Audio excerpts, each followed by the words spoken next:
Hello everyone, international day of the girl child, अंतर्राष्ट्रीय बालिका दिवस। अंतर्राष्ट्रीय बालिका दिवस के बारे में आज हम लोग पढ़ेंगे। और international day of the girl child 2020 का थीम है my voice our equal future, हमारी आवाज़ हमारा समान भविष्य। ठीक है। और यह दिवस अंतर्राष्ट्रीय स्तर पर मनाया जाता है। और international day of the girl child जो है यूनाइटेड नेशंस द्वारा संयुक्त राष्ट्र द्वारा घोषित किया गया है। ठीक है। और इस दिवस को द डे ऑफ गर्ल्स के नाम से भी जाना जाता है और the international day of the girls, है ना, the international day of the girls के नाम से भी जाना जाता है। ठीक है। और ये जो first international day of the girl child, ये पहली बार कब मनाया गया? तो 11 अक्टूबर 2012 को, है ना, ऑन 11 अक्टूबर 2012। ठीक है। और इस दिवस का उद्देश्य क्या है? तो इसका उद्देश्य है कि increase awareness of gender inequality, है ना। तो जो लिंग भेद का जेंडर इनइक्वालिटी के बारे में अवेयरनेस फैलाता है पूरे दुनिया में, जो गर्ल्स फेस करते हैं, है ना। पूरी दुनिया में जो गर्ल्स के द्वारा फेस किया जा रहा है जेंडर इनइक्वालिटी, इसके बारे में अवेयरनेस फैलाना। और जो गर्ल्स को अपॉर्चुनिटी मिलनी चाहिए उसको सपोर्ट करना, जो अवसर मिलने चाहिए उसका सपोर्ट करता है। ठीक। और जेंडर इनइक्वालिटी जो है, और ऐसे कौन कौन से क्षेत्र हैं जो जहाँ पे जेंडर इनइक्वालिटीज़ इन्वॉल्व है? तो जैसे एक्सेस टू एजुकेशन, शिक्षा के क्षेत्र में जेंडर इनइक्वालिटीज होती है। न्यूट्रिशन, पोषण, लीगल राइट्स यानी कानूनी अधिकार, मेडिकल केयर, है ना। और कौन से क्षेत्र हैं जहाँ पे जेंडर इनइक्वालिटीज होती है? जैसे प्रोटेक्शन फ्रॉम डिस्क्रिमिनेशन, भेदभाव से सुरक्षा के संबंध में, और वायलेंस अगेंस्ट वुमेन, महिलाओं के साथ जो वायलेंस होता है यानी हिंसा, और फोर्स्ड चाइल्ड मैरिज, है ना, जो चाइल्ड मैरिज होते हैं तो यहाँ पे जेंडर इनइक्वालिटीज होती है ना, इन्वॉल्व होती है। और दिस डे आल्सो रिफ्लेक्ट, देखो यह दिवस जो है ये भी प्रदर्शित करता है क्या? सक्सेसफुल इमर्जेंस ऑफ गर्ल्स और यंग वुमेन। तो गर्ल्स और यंग वुमेन का जो सफलतापूर्वक उत्थान है उसको भी रिफ्लेक्ट करता है ना। और आज की डेट पे जैसे आप देखते हैं गर्ल्स जो है और यंग वुमेन है वो राष्ट्र निर्माण में अपना कितना बड़ा योगदान दे रही है ना।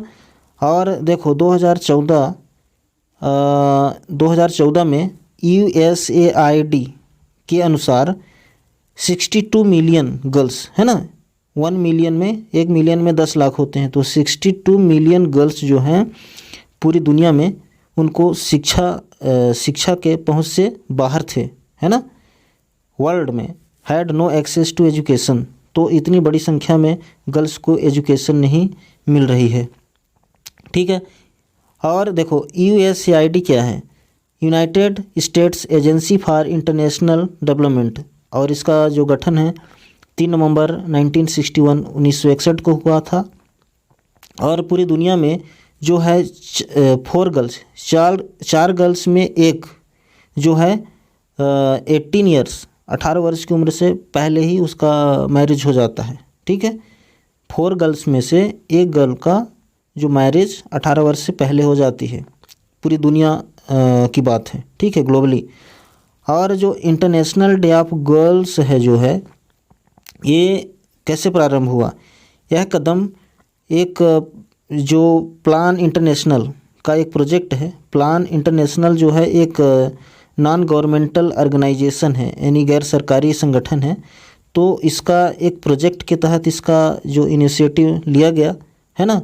और इस संगठन द्वारा जो है प्लान इंटरनेशनल जो नॉन गवर्नमेंटल ऑर्गेनाइजेशन है, इसके द्वारा एक कैंपेन, एक अभियान भी चलाया गया था, because I am a girl, क्योंकि मैं एक गर्ल हूँ, ऐसा करके एक अभियान चलाया गया प्लान इंटरनेशनल द्वारा।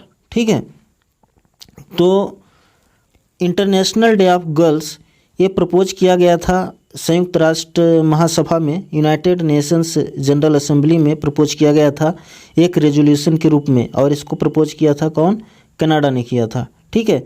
और 19 दिसंबर 2011 को यूनाइटेड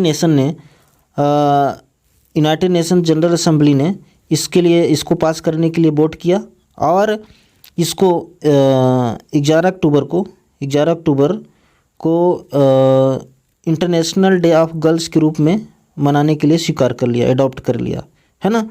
और 11 अक्टूबर 2012 को पहली बार ये दिवस मनाया गया, ठीक है। और यह दिवस क्यों एडॉप्ट किया गया? क्योंकि रिकॉग्नाइज गर्ल्स राइट, है ना, गर्ल्स के राइट्स को रिकॉग्नाइज किया जाए, यानी जो गर्ल्स का अधिकार हैं और वो जो चैलेंजेस गर्ल्स द्वारा पूरी दुनिया में फेस किया जा रहा है, जो वो चैलेंजेस है ना, मुसीबतें सामना कर रही हैं पूरी दुनिया में, उसको रिकॉग्नाइज किया जा सके, ठीक है।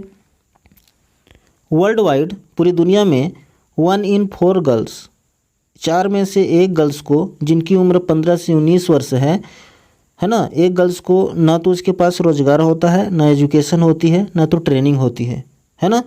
और अगर इस बात को अगर बॉयज़ की केस में देखें तो बॉयज़ के केस में ये है कि 10 बॉयज़ में एक लड़के को जो 15 से 19 वर्ष की उम्र का होता है, उसके पास ना तो एम्प्लॉयमेंट रोज़गार होता है, ना तो एजुकेशन और ना ट्रेनिंग होती है, ठीक है।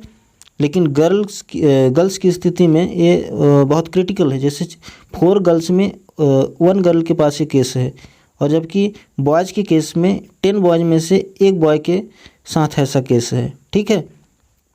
और 1 in 3 वुमेन, है ना, पूरी दुनिया में 3 वुमेन में से 1 वुमेन के साथ जो है वो फिजिकल और सेक्सुअल वायलेंस होता है। ये पूरे वर्ल्ड की बात है। एटलीस्ट 60% ऑफ कंट्रीज अभी भी डॉटर्स के साथ डिस्क्रिमिनेट करते हैं, भेदभाव करते हैं, यानी उनको जो है लैंड या नॉन लैंड एसेट्स हैं उनको उस पर अधिकार नहीं देते, ठीक है। तो ये बहुत क्रिटिकल कंडीशंस है और ऐसा नहीं होना चाहिए। That's all, thanks for watching this lesson.